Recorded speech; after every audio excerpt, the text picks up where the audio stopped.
Millionaire buys a homeless man off the street to humiliate him. One day she enters his room without knocking and sees something that shocks her. Hello and welcome to 80s Love Stories, where I, your favorite narrator, Christopher, bring you an exciting love story straight from the unforgettable 1980s. Get ready for a journey full of nostalgia and incredible twists. Today's story is truly remarkable, with an ending that's sure to touch your heart and leave you amazed. So, stay with me until the very last moment. I hope this experience is unforgettable for you, and may God bless you and your family. Now, let's get started. Margaret Wells stood at the window of her Manhattan penthouse, absently twirling the pearl necklace that had been her mother's last gift before passing away. At 32, she had everything money could buy, except fulfillment. The year was 1985, and Wall Street was her kingdom. As one of the few female executives at Bradford & Associates, she'd earned her reputation as the Ice Queen through ruthless determination and an unwavering pursuit of success. Her perfectly manicured fingers drummed against the crystal tumbler filled with expensive scotch as she watched the street below. The same homeless man had been there for weeks now, huddled in the doorway of the abandoned building across the street. Something about him bothered her. Perhaps it was the way he carried himself, different from the other vagrants who populated the area. "Nancy," she called out to her assistant, who appeared immediately at her office door. "That homeless man down there, what do you know about him?" Nancy Thompson, a mousy woman in her mid-20s, adjusted her thick-rimmed glasses. "Not much, Miss Wells. He appeared about 3 weeks ago. The other building staff say he's quiet, doesn't cause trouble. Some say they've seen him reading books he's found in the trash." Margaret's lips curved into a smile that didn't reach her eyes. Reading books. How quaint. She took another sip of her scotch, an idea forming in her mind.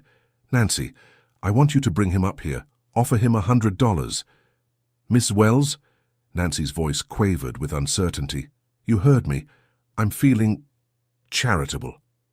The word dripped with sarcasm. 20 minutes later, Nancy returned with the homeless man. Despite his shabby appearance, the torn jacket, the worn-out jeans, the unkempt beard, there was something in his bearing that caught Margaret's attention. He stood straight, his blue eyes clear and intelligent as they met hers without fear or subservience.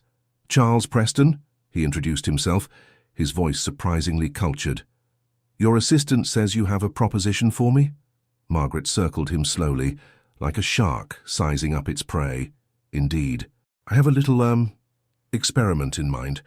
I'll offer you $5,000 to stay in my guest house for 1 month. Room, board, new clothes, all provided. In return, you'll attend certain social functions with me, playing whatever role I assign." "And the catch?" Charles asked, his eyes narrowing slightly. "Smart man," Margaret smiled coldly.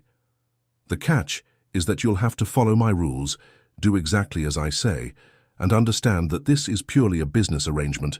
I can terminate it at any time for any reason. Think of it as a social experiment." Charles was quiet for a long moment, studying her face. "Why me?" "Because you intrigue me," Margaret replied honestly. "You're not like the others out there. I want to know why. Do we have a deal?" Charles looked around the opulent office, taking in the expensive artwork, the leather furniture, the view of Manhattan spreading out below them. Finally, he nodded. "Deal." Margaret's smile widened. "Excellent. Nancy will show you to the guest house and provide you with everything you need. We begin tomorrow." As Charles followed Nancy out, Margaret returned to her window, watching the city lights flicker on as dusk settled over Manhattan. This would be amusing. A little game to break up the monotony of her life. She'd parade him around at parties, watch her socialite friends squirm, then discard him when she grew bored. What she didn't know was that Charles Preston had secrets of his own, secrets that would turn her carefully ordered world upside down. Later that evening, as Margaret reviewed the day's stock reports, Nancy knocked on her door again. "Ms. Wells, Mr. Preston is settled in. I've arranged for the tailor to come tomorrow morning and the hairdresser in the afternoon." "Good," Margaret nodded, not looking up from her papers. "Make sure he understands the rules. No leaving the grounds without my permission. No phone calls, no visitors. He's here for my entertainment, nothing more." Nancy hesitated. There's one more thing, Miss Wells. When I showed him to his room, he asked for books. Any books. He said it was the only request he'd make. Margaret finally looked up. Her curiosity piqued despite herself. Fine. Give him access to the library. But Nancy? Her voice hardened. Remember, he's not a guest. He's an experiment. Don't get friendly. As Nancy left, Margaret walked to her own vast library, running her fingers along the leather-bound spines. What kind of homeless man asks for books instead of food or money? She pulled out a volume at random. Dickens' Great Expectations. How appropriate. Tomorrow, she would begin her game. She would remake this man in whatever image pleased her, parade him around like a trained pet, then cast him back to the streets when she grew tired of the charade. It would be entertaining. Nothing more. But as she prepared for bed that night, Margaret couldn't shake the memory of those clear blue eyes, meeting hers without fear or shame. For the first time in years, she felt something she didn't expect, uncertainty. She pushed the feeling aside. After all, this was just a game. What could possibly go wrong? The next morning, Margaret sat at her vanity, carefully applying her signature red lipstick, while her mind wandered to her new project. The transformation of Charles Preston would begin today, and she was determined to make it as uncomfortable as possible for him. Her fingers traced the edge of her Chanel compact mirror, a small smile playing on her lips as she imagined the scene that would unfold. When she descended the spiral staircase to her main living room, she stopped dead in her tracks. Charles was already there, but he wasn't the disheveled vagrant from yesterday. He'd managed to clean up using what was available in the guest house. His beard was neatly trimmed, his hair combed back, and though he still wore the clothes from yesterday, they'd been carefully washed and pressed. He stood by her floor-to-ceiling bookshelf, completely absorbed in a worn copy of The Great Gatsby. The morning light streaming through the windows caught his profile, and for a moment, Margaret felt her carefully constructed world shift slightly. "I see you've made yourself at home," she said sharply, trying to regain her composure. Charles looked up, closing the book carefully. "Good morning, Ms. Wells. I hope you don't mind. Nancy mentioned the library was available." "Fitzgerald?" she asked, nodding toward the book. "A story about wealth, appearance, and the hollowness beneath it all," he replied, his eyes meeting hers with that same unsettling directness. Seemed appropriate. Before Margaret could respond, the doorbell rang. Nancy hurried to answer it, ushering in Robert Klein, Margaret's personal tailor, pushing a rack of clothing and carrying his measuring tape. "Now," Margaret said, her voice taking on the commanding tone she used in boardroom meetings. "We begin your transformation. Mr. Klein will fit you for proper attire. I have a charity gala this weekend, and you'll be accompanying me." For the next 2 hours, Margaret watched as Robert took measurements and began selecting suitable clothing. Charles submitted to the process quietly, but she noticed how he kept glancing at the library shelves as if the books were calling to him. "You seem unusually interested in literature for someone who's been living on the streets," Margaret observed, her tone deliberately cruel. "So did you perhaps steal these academic pretensions from watching the university students pass by?" Charles met her gaze steadily. "I find it interesting that you assume education and refinement can only come from privilege, Mrs. Wells." The quiet dignity in his voice made her uncomfortable. This wasn't how the game was supposed to go. He was supposed to be grateful, submissive, easily dominated. After the tailor left, Margaret instructed Charles to change into one of his new suits for lunch. She had another surprise planned, one that would surely break through his composed facade.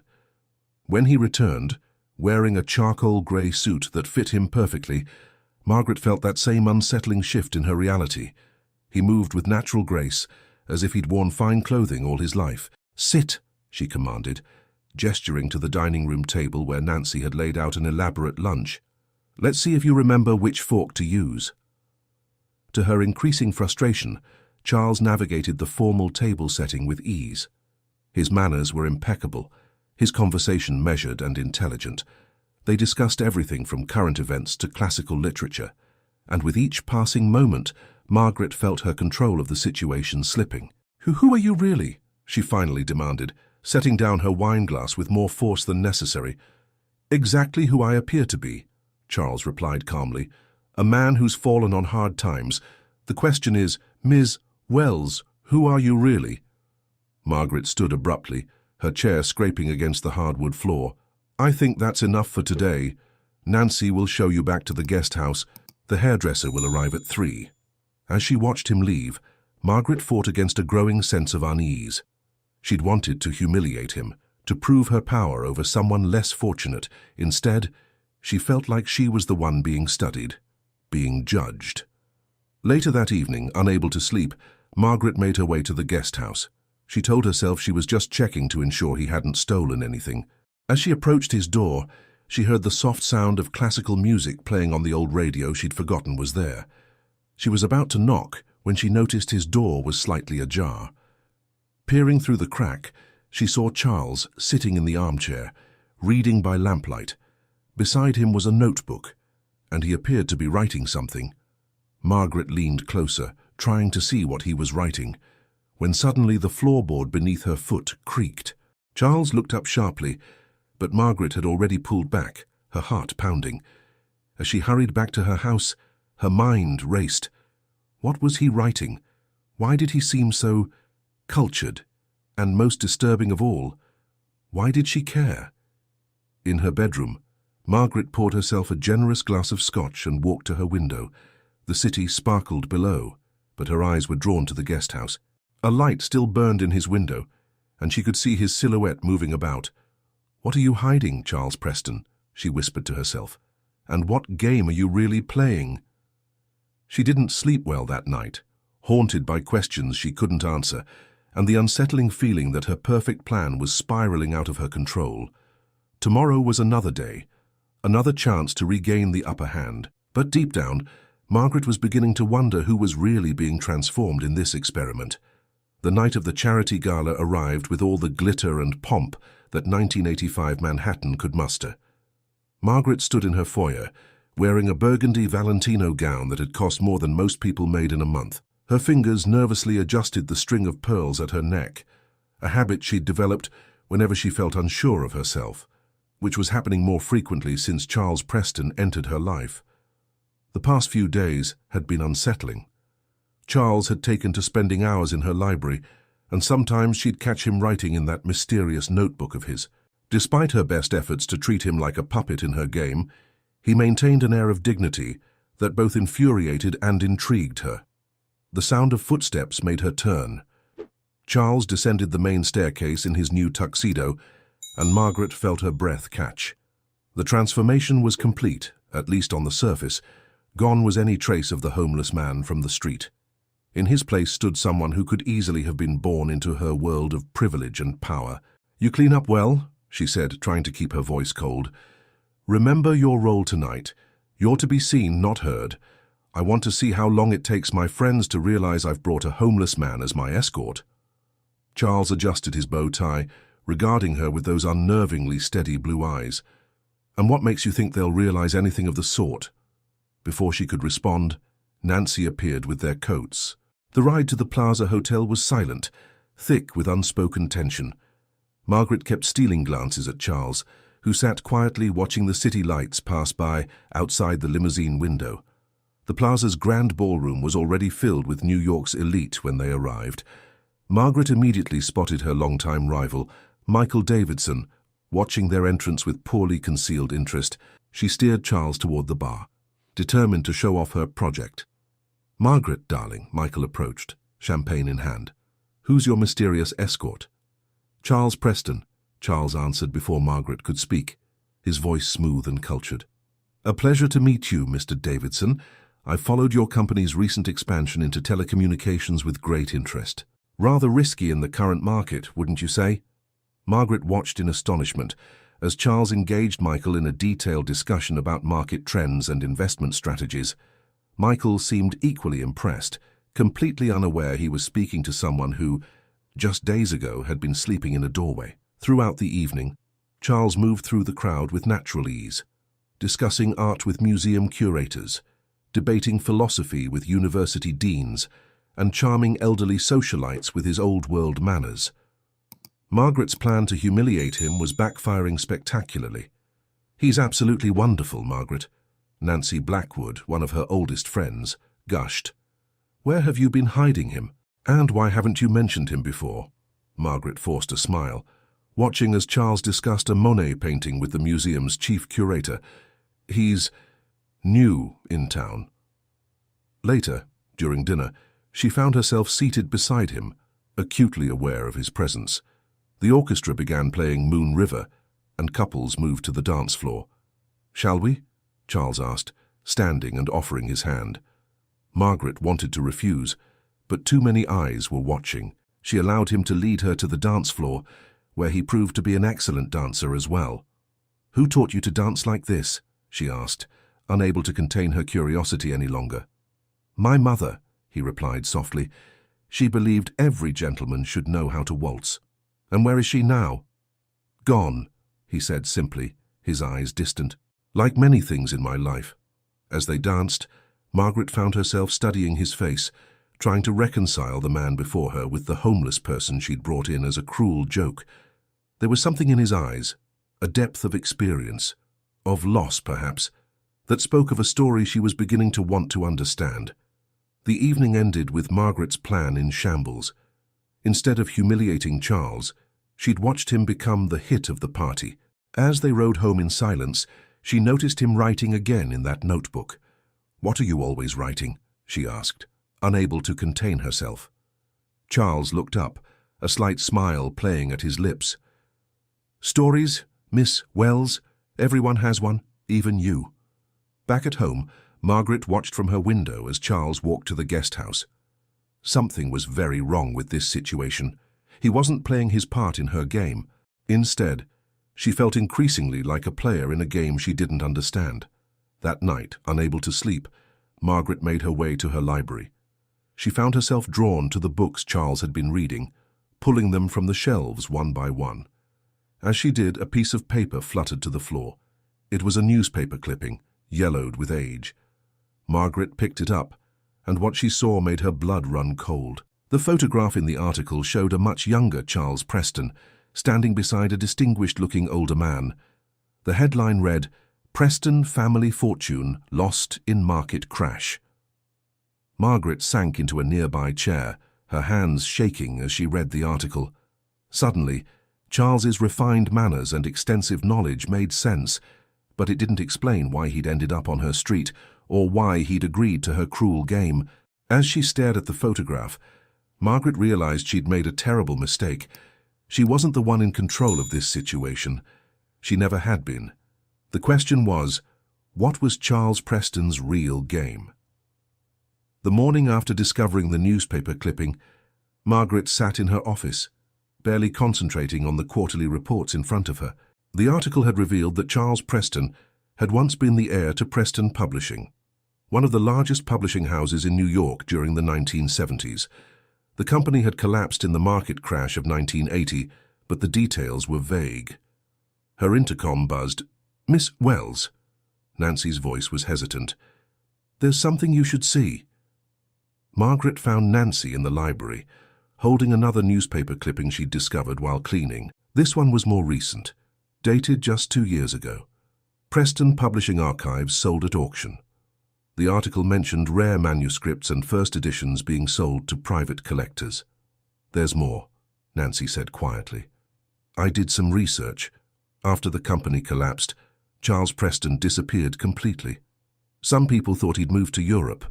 Others—" She paused. "Well, there were rumors about mental institutions." Margaret felt her chest tighten. "Mental institutions. After his father died in the crash, he supposedly had some kind of breakdown, but no one seems to know for sure." Margaret dismissed Nancy and walked to her window. From here, she could see Charles in the garden, reading in the morning sun. There was nothing about him that suggested mental instability. If anything, he seemed more composed than anyone she knew.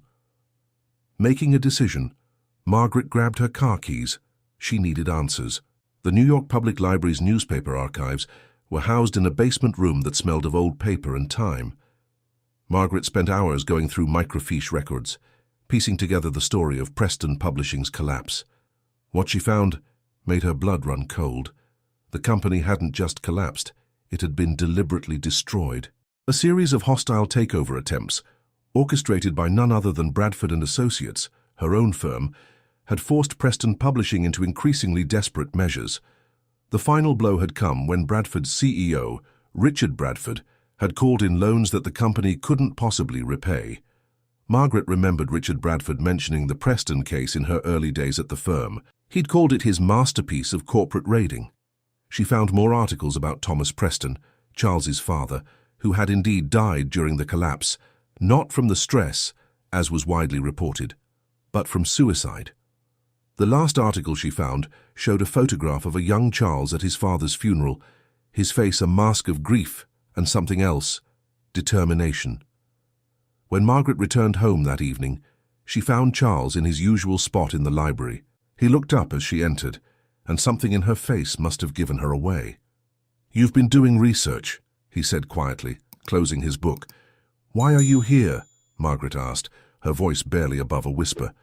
"Why did you agree to this cruel game I proposed?" Charles was silent for a long moment, studying her face.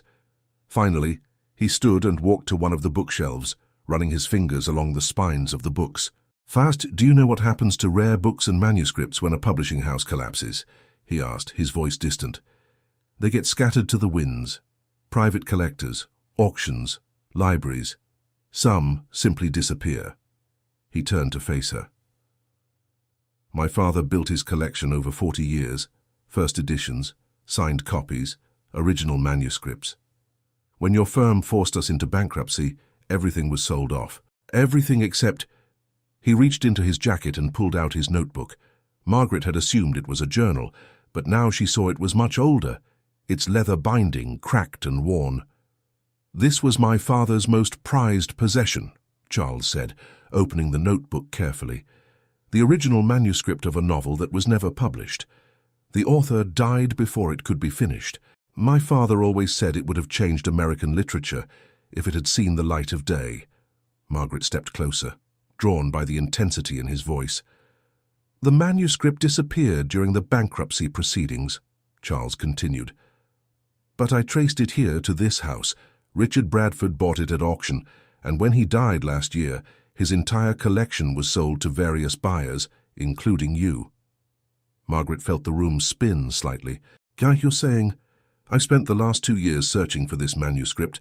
When I finally tracked it here, I started watching the house, trying to figure out how to get inside, and then you made your proposal." He smiled slightly. "I must admit I didn't expect you to be quite so accommodating in providing me access to your library."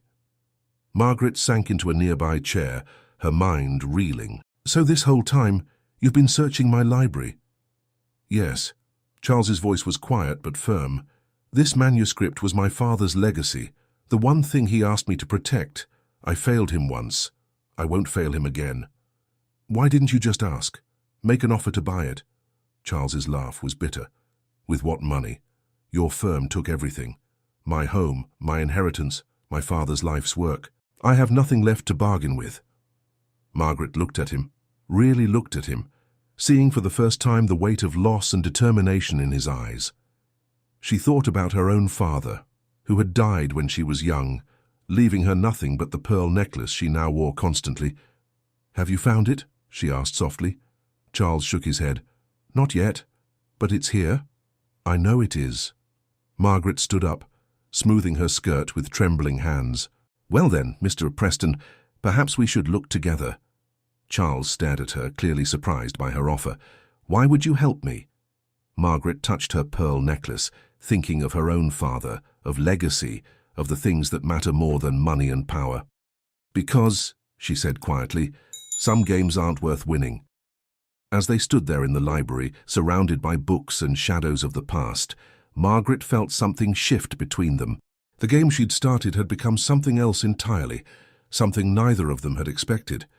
And somewhere in this house, a manuscript waited to be found, holding secrets that could change both their lives forever. The library seemed different now, transformed from a symbol of Margaret's wealth into a maze of possibilities. She and Charles had spent the past 3 days methodically searching through her collection, checking every book, every shelf, every hidden corner. The summer heat of 1985 crept through the windows, making the air heavy with anticipation. Margaret had called in sick to work, something she'd never done before. Her Cartier watch showed 7:30 p.m., and they'd been searching since dawn. She sat cross-legged on the floor, surrounded by stacks of books, her expensive silk blouse wrinkled from the day's efforts. Charles worked nearby, carefully examining each volume before returning it to its proper place. "Tell me about the manuscript," Margaret said, breaking the comfortable silence that had settled between them. "What makes it so special?" Charles carefully closed the book he was holding, a first edition Steinbeck. It was written by James Morrison in 1962. He was relatively unknown then, but my father recognized his genius. The manuscript was his last work, a story about second chances and redemption. He died before he could finish it, but what he completed— Charles's voice trailed off, his eyes distant with memory. "Your father believed in it that much." "He said it was the kind of book that could change someone's life. He protected it for years, waiting for the right time to publish it." Charles's voice grew bitter. "Then Bradford and Associates came along, and everything fell apart." Margaret felt the familiar twist of guilt in her stomach. "I was just starting at the firm when that happened. I remember everyone celebrating the takeover, but I never knew." "The human cost," Charles finished for her. "Few people did. That's the thing about corporate raids. The numbers hide the people they destroy." They worked in silence for another hour before Margaret noticed Charles stifling a yawn. "We should rest," she said. "Start fresh tomorrow." "I can keep going," he insisted, but she could see the exhaustion in his face. "The manuscript has waited this long. It can wait until morning." As they walked to the house's main entrance, Margaret found herself studying Charles's profile in the dim light. The past few days had changed something between them. The pretense of her cruel game had evaporated, replaced by a partnership she didn't quite understand but couldn't deny. "Charles," she called as he headed toward the guest house. He turned, and for a moment they just looked at each other. "I'm sorry. About what my firm did to your family. About what I tried to do to you." He was quiet for a long moment. "Why did you try to humiliate me, I mean?" Margaret touched her pearl necklace, a gesture that had become familiar to Charles. I think I've spent so long proving I'm tough enough for this world that I forgot how to be anything else." The next morning, Margaret woke early and went to the kitchen to make coffee. To her surprise, she found Nancy already there, an unusual expression on her face. "Miss Wells," Nancy said hesitantly, "there's something you should know. Last night, while organizing your father's old files, I found this." She handed Margaret a leather folder, worn with age.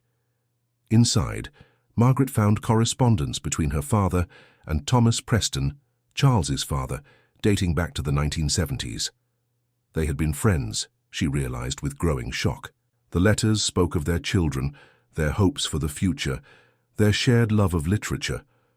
The last letter was dated just weeks before her father's death. In it, Thomas Preston wrote about a magnificent manuscript he'd acquired, one he believed would change the literary world. He promised to share it with Margaret's father once the time was right. Margaret's hands trembled as she read. Her father had known about the manuscript, had maybe even seen it, and now, years later, she was helping the son of his friend try to find it. She was still sitting there, reading the letters, when Charles arrived for another day of searching. Without a word, she handed him the folder. She watched as he read, saw the emotions play across his face as he discovered this unexpected connection between their families. "Our fathers were friends," he said finally, his voice rough with emotion. "All this time. It seems we were always meant to find each other," Margaret said softly, then blushed at how the words sounded. They spent the morning going through her father's study, a room Margaret rarely entered. The leather chairs still held the faint scent of his pipe tobacco, and his presence seemed to linger in every corner. As Charles examined the bookshelves, Margaret opened her father's old desk drawers. In the bottom drawer, she found a key she'd never seen before, attached to a tag with faded writing, "For the future." "Charles," she called, holding up the key, "I think I know where we need to look next." Together, they went to the attic, a space Margaret hadn't visited since she was a child. The key fit an old trunk pushed against the far wall. As they opened it, dust motes danced in the afternoon sunlight streaming through the small window. Inside, they found more books, photographs and letters, and at the bottom, wrapped in leather and tied with a faded ribbon, was a manuscript. Charles's hands shook as he lifted it out. "This is it," he whispered.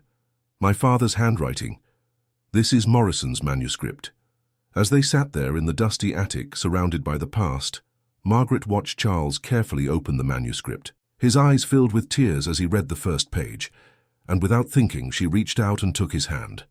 They stayed like that for a long moment, connected by touch and history and understanding, while the summer sun painted the attic in shades of gold. The manuscript had been found, but Margaret was beginning to realize that perhaps it wasn't the only treasure hidden in her house. As she watched Charles reverently turn the pages, she felt something shift in her heart, something she wasn't quite ready to name but couldn't deny. The game she'd started had become something else entirely, something real, something true, something that scared her more than any business deal ever had. The discovery of the manuscript changed everything. As August 1985 drew to a close, Margaret found herself living in a world that had shifted on its axis. The manuscript lay carefully preserved in her father's study, but its presence seemed to fill the entire house with an energy she couldn't explain.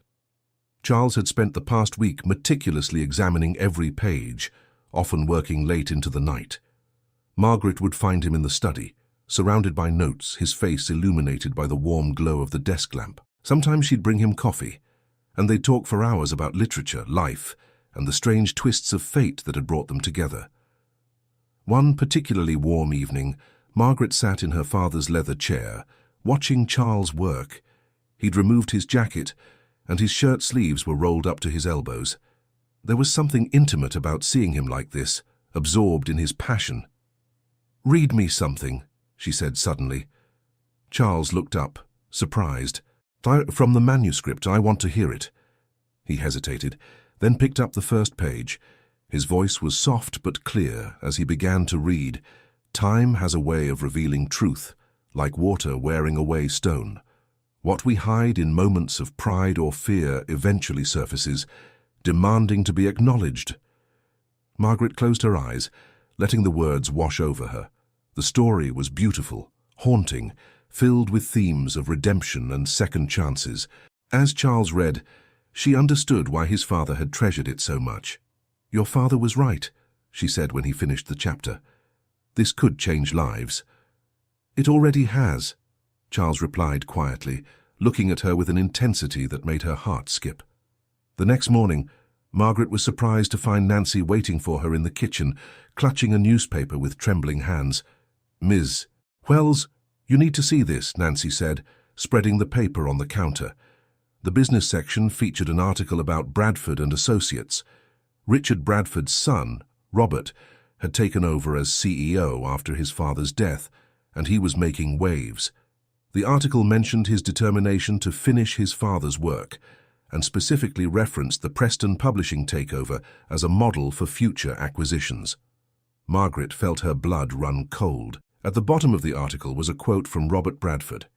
"I've heard rumors that certain artifacts from the Preston case have surfaced.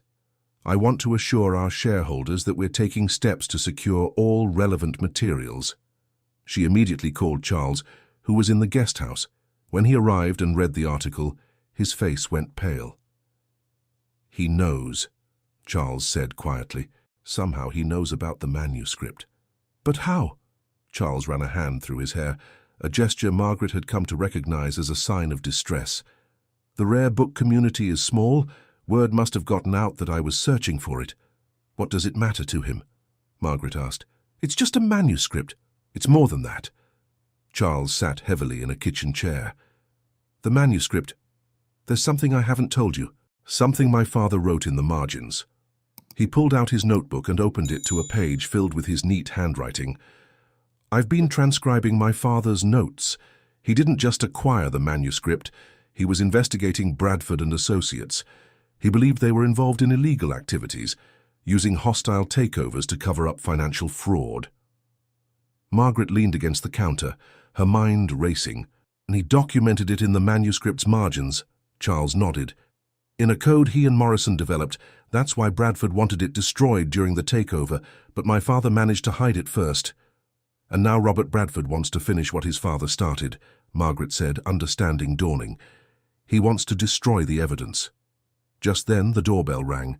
Nancy went to answer it, returning with a formal-looking envelope. Inside was an invitation to a Bradford and Associates anniversary gala, scheduled for the following evening at the Plaza Hotel. "This isn't a coincidence," Margaret said, showing Charles the invitation. "He's making a move." Charles stood, pacing the kitchen. "We need to protect the manuscript. Maybe I should take it somewhere else." "No," Margaret interrupted. "That's exactly what he expects. He probably has people watching the house." She touched her pearl necklace, thinking hard. "We need to face this head-on." She turned to Nancy. "Call Alberto's.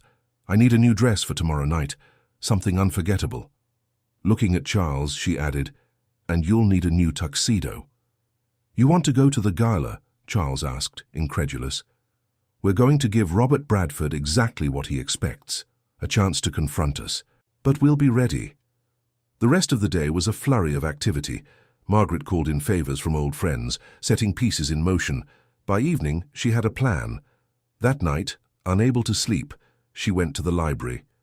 She found Charles there, still working. "You should rest," she said softly. He looked up, and the moonlight streaming through the windows caught his face in a way that made her breath catch. "I keep thinking about my father," he said, "about how hard he fought to protect this truth." Margaret moved closer, drawn by the pain in his voice. "Tell me about him." "He was kind, brilliant. He believed in the power of words to change the world." Charles's voice broke slightly. "The night before he died, he made me promise to find the manuscript, to finish what he started." Without thinking, Margaret reached out and touched his cheek. His skin was warm under her fingers, and she felt him lean slightly into her touch. "We'll finish it," she promised, "together." The moment stretched between them, charged with unspoken feelings. Then Charles stepped back, breaking the spell. "We should prepare for tomorrow," he said, his voice rough. Margaret nodded, trying to ignore the way her hand still tingled from touching him. As she turned to leave, she noticed a book on the table, her father's old copy of Great Expectations. She picked it up, remembering how she'd pulled it from the shelf the night Charles first arrived. How different things had been then, when she'd thought she could play with someone's life like it was a game. "You've changed me," she said quietly, not looking at him. "I'm not the same person who brought you here to humiliate you." "I know," Charles replied simply. Back in her room, Margaret stood at her window, looking out at the city lights. Tomorrow would change everything one way or another. She touched her pearl necklace, thinking of her father, of Charles's father, of the web of connections that had brought them all to this moment. In the guest house, a light still burned in Charles's window.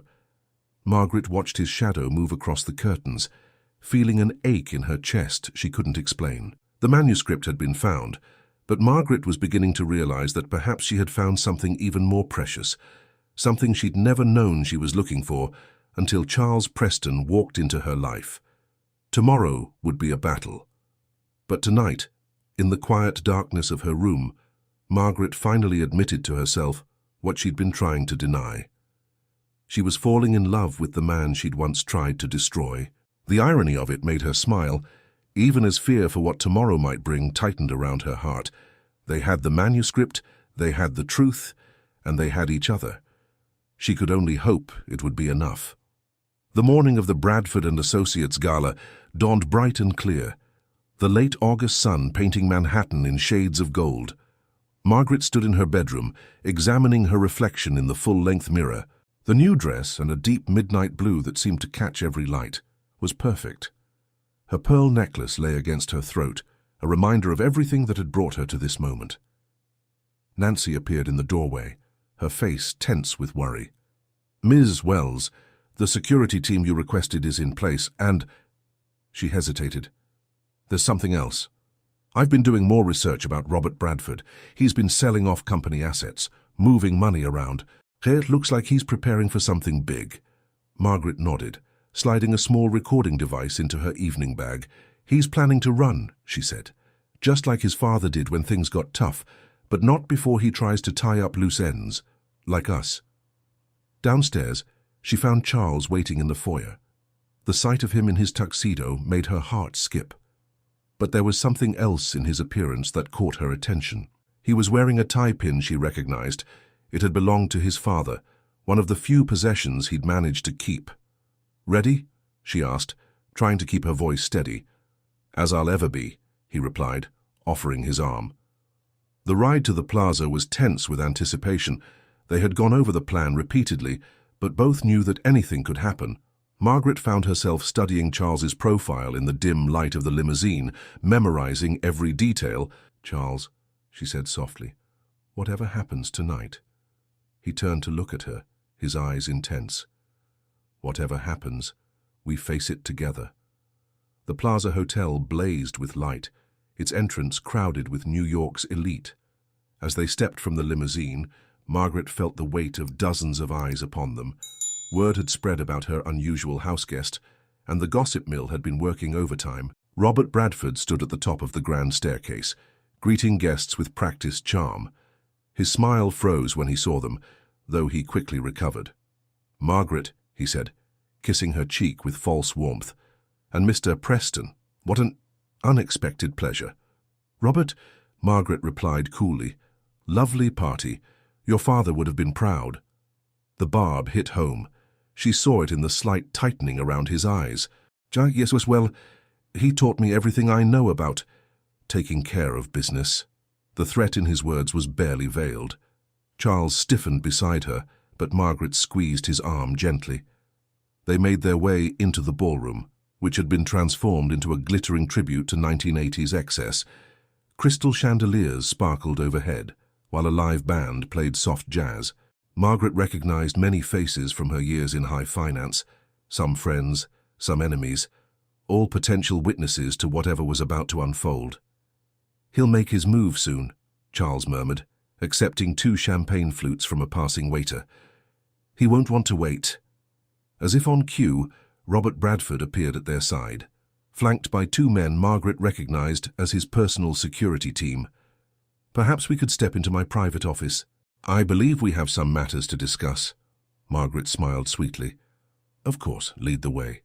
They followed Bradford through the hotel's ornate corridors to a wood-paneled study. As soon as the door closed behind them, the pretense of civility dropped. "The manuscript," Bradford said flatly. "Where is it?" "Safe," Charles replied, his voice steady. "Along with copies of all my father's notes about your family's illegal activities."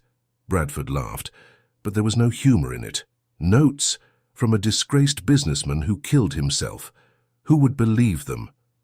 "The SEC might be interested," Margaret interjected, "especially given the evidence we've gathered about your current activities, moving company assets offshore, preparing for another hostile takeover spree. History repeating itself, Robert." Bradford's face darkened. "You have no idea what you're dealing with. Your father," he sneered at Charles, "was weak. He could have joined us, profited from our methods. Instead, he chose to play by rules that don't exist in the real world." "The rules exist," Charles said quietly. "You just chose to ignore them, like you ignored the lives you destroyed, the families you ruined." "Spare me the moral lecture," Bradford snapped. He nodded to his security men, who moved to block the door. "Now, here's what's going to happen. You're going to tell me where the manuscript is, or things will become unpleasant." Margaret stepped forward, her heart pounding but her voice steady. "Actually, Robert, here's what's really going to happen. Right now, every word you're saying is being recorded.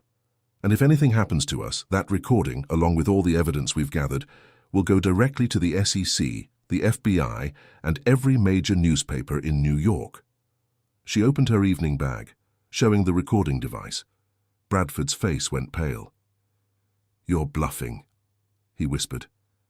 "Am I?" Margaret smiled. "You forget, Robert. I learned from the best. Your father taught me everything I know about corporate warfare, including how to always have a backup plan." She nodded toward the window, where a flash of light signaled that their security team was in position. "We're not alone, Robert, and we're not afraid of you anymore." The next few moments were chaos. Bradford lunged for the recording device, but Charles was faster, intercepting him. One of the security men reached for his weapon, but the door burst open, revealing Margaret's own security team, along with several FBI agents who had been waiting for exactly this moment. "Robert Bradford," one of the agents announced, "you're under arrest for conspiracy, fraud, and attempted extortion." As Bradford was led away in handcuffs, still protesting, Margaret felt a wave of dizziness wash over her. Charles caught her arm, steadying her. "It's over," he said softly. "We did it." But it wasn't quite over. They spent hours giving statements to the FBI, explaining about the manuscript, the evidence, the years of corruption. Dawn was breaking over Manhattan by the time they finally left the plaza. In the limousine, Margaret suddenly felt exhausted. She leaned her head against Charles's shoulder, and he wrapped an arm around her. "What happens now?" she asked quietly. "Then the manuscript will be published," he said. "My father's name will be cleared. Bradford and Associates will face justice." He paused. "But that's not what you're really asking, is it?" Margaret sat up, looking into his eyes. "No, it's not." The limousine pulled up to her house, but neither of them moved to get out. In the soft grey light of dawn, Margaret finally found the courage to say what she'd been feeling. "So I brought you into my home as a cruel game," she said.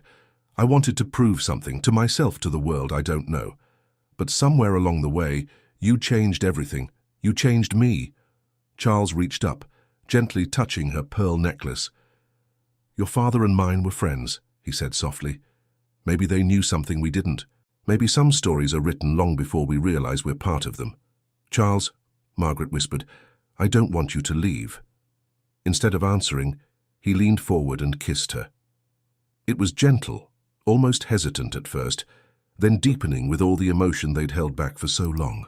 Margaret felt herself melting into him, one hand clutching his lapel, while the other still held her evening bag with its recorded confession, the past and present merging into something new and precious. When they finally pulled apart, the sun had risen fully, bathing the street in golden light. They went inside together, where Nancy was waiting with coffee and newspapers, already screaming headlines about Bradford's arrest. In the days that followed, everything changed.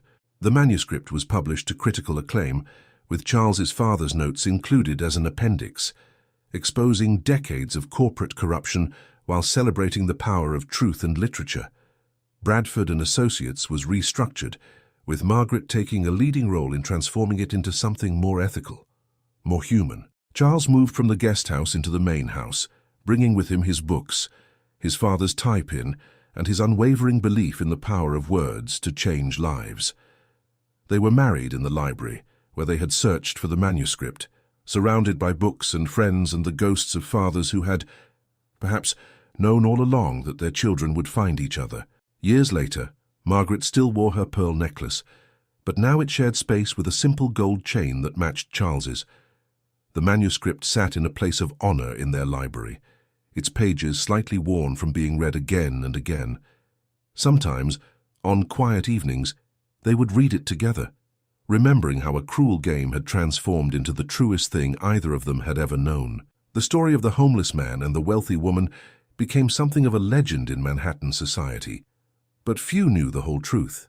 They didn't know about the nights spent searching through books, the quiet conversations, the moment when hatred turned to understanding, and understanding blossomed into love. But Margaret and Charles knew. They knew that sometimes the greatest treasures are found not in manuscripts or bank accounts, but in the moments when we let go of who we think we should be and become who we truly are. And every year, on the anniversary of the night they met, they would stand in front of Margaret's building, looking at the doorway where Charles had once sheltered. They would remember how far they had come, how much they had changed, and how love, real, transformative love, can find us in the most unexpected places. Thank you for watching today's story. What did you think?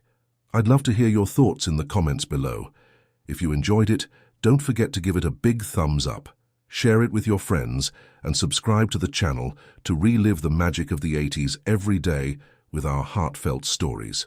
May God bless you and your family, and don't forget to click on the video popping up on the screen right now. It's another totally rad story you won't want to miss. See you in the next video, and stay awesome.